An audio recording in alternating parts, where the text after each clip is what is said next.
The Selfish Path to Romance. Download Chapter 1 for free at drkenner.com. Mark, your wife thinks that you're too controlling?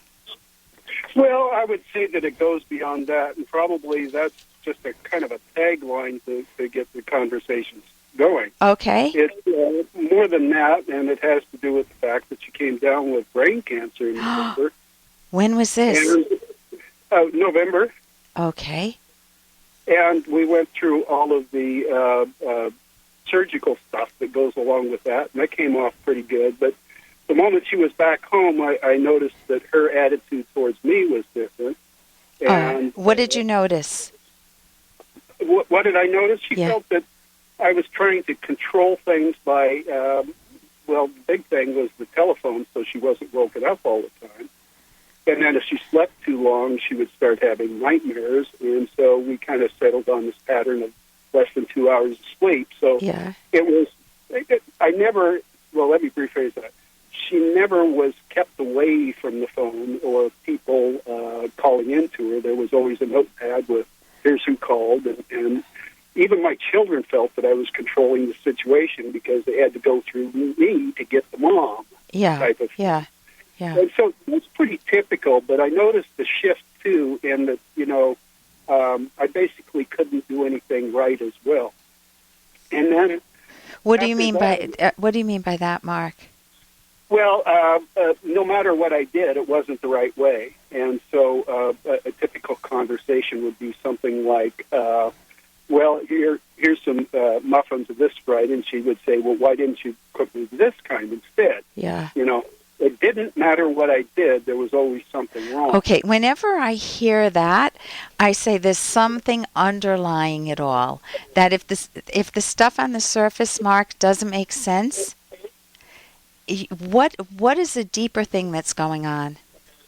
I wish I knew, to be honest with you, because at that point in time, basically it was just taking care of her and trying to nurse that. And if you were to ask me, the only thing that I can think of is trying to deal with the idea that you're only going to live 9 to 12 months. Is that what's going on with the brain cancer? Yeah, so yes and no. Okay, go ahead. Story. And that's where I was going next, and that's that I did a lot of research, which is, kind of my forte. I'm retired, but I did a lot of research and found out. How old is she?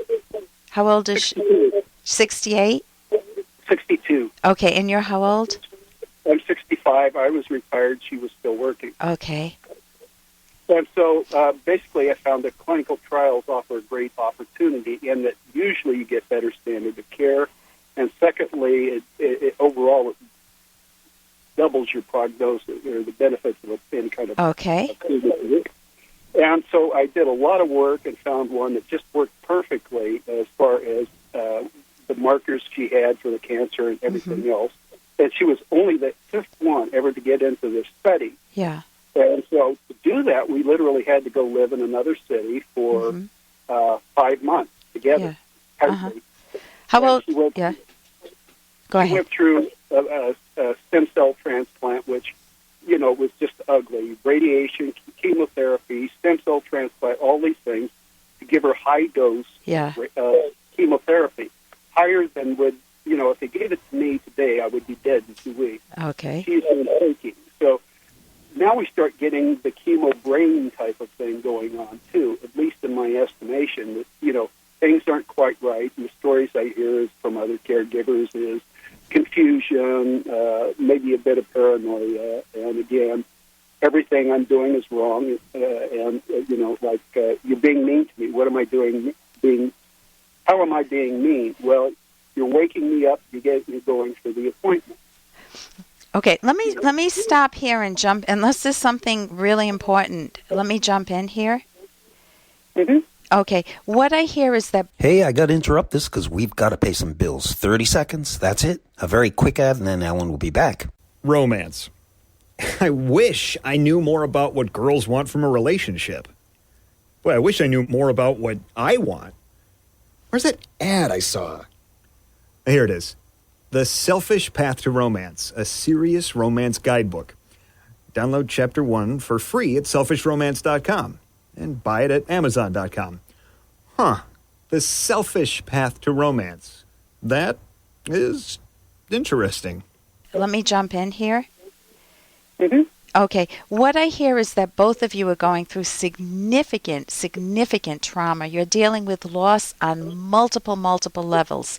Your relationship is changing dramatically. She's got brain cancer. It may be time limited, meaning she may not live another 5 years or so. And it's major for everyone. And in cases when you feel like you're out of control of brain cancer, guess what you most want? What you had before. You want what you had before, and if you feel out of control, what is it that you're hungry for? Control, choice making. When my grandfather was dying, this is decades ago now, I didn't know how to handle it. And I read a book which said that even in your dying moments, the dying person likes to be respected and to have choices. And so I went in and I said, hey Gramps, what would you like? I called him Papi Arthur. That's what we called him. I said, what would you like? Would you like me some water? Would you like me to put the clock on this side of the room, on this side? I was within the limits of him being hooked up in bed on his, last dying days. I was trying to give him some dignity, or help him keep his own dignity, not making all the choices for him. And he said to me, I'd love to see you do a tango with your uncle. So choice can go in funny directions. So I think it's true for both of you. I think that both of you reasonably want control, and you're trying to do things out of the goodness of your heart that make life better for you and for her. Meaning you don't want her to have nightmares. It's a mess for her. It's a mess for you. The telephone, she needs to sleep, so you respectfully take the phone calls, and then she's upset with you. The problem with that is that you need to work together and come up with strategies that make sense. Now, that gets complicated if part of the brain damage that's been done shows up in some confusion and some paranoia, because then no matter what you do, damned if you do, damned if you don't. And she may...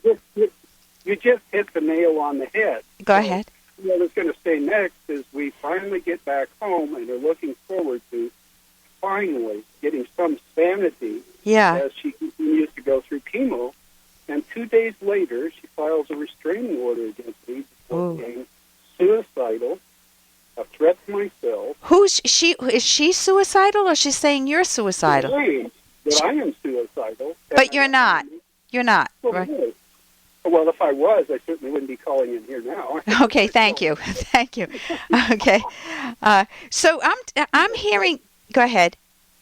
So basically, trying to come down out of this decompression, and now all of a sudden a restraining order, and I can't even talk to her to find out what's going on. Okay, I think that you need some supportive therapy for yourself. This is traumatizing. If I were in your shoes, and here I am trying to go out of my way to make life sane as possible, given the situation, it is typical that if somebody feels very dependent on another person, they typically bite the hand that feeds them. For example, look at people who are on welfare. They don't thank the taxpayers whose money they're getting. They want more. They have that entitlement mentality. And it's also true in difficult situations, like you're talking about caretaker situations, where you can do a lot for another person, and they may not.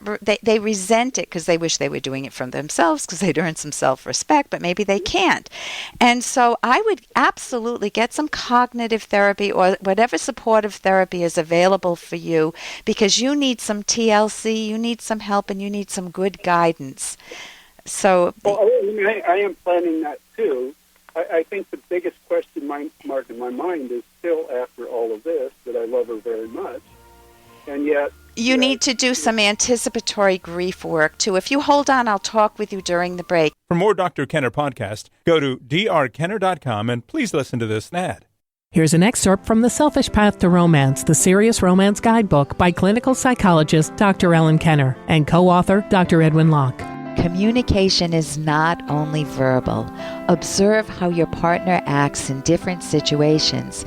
How one acts is a form of communication, inadvertent or not, and it can reveal valuable clues to your partner's values and deepest feelings. For example, does your partner withdraw in the face of conflict? Is your partner easily angered or depressed by criticism? Does your lover get excited when you dress or undress in certain ways? Do your partner's moods change in predictable or unpredictable ways in response to people or events? Such observations set the stage for ongoing communication. You can download Chapter 1 for free by going to drkenner.com. And you can buy The Selfish Path to Romance at amazon.com.